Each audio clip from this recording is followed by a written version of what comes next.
Hello everyone and welcome back to another tutorial from Finance for Beginners. In this video, I'm going to show you how you can change your PIN code on the Bitfinex application. So let's get started right away. First of all, open up the Bitfinex app on your device, and after logging in, you will end up within the homepage.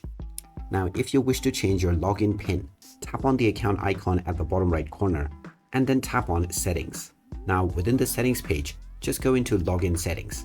Then you can find the Change PIN code option. Just tap on this menu, and now you will first need to enter your current PIN code in order to change it. Type it in within the first box and then enter your desired new PIN code underneath. You can then type in this new code once again for confirmation, and finally, once you tap on the update button, your PIN code will successfully be changed. After this, whenever you exit the application and then go back in once again, you will be prompted to enter your PIN code or provide your biometrics. During this, you can now use your new PIN code. So there you have it. That is how easy it is to change your PIN code on the Bitfinex application. If you find this video helpful, don't forget to hit that like button and subscribe to our channel for more useful tips and tutorials. Thanks for watching, and I will see you again in the next video.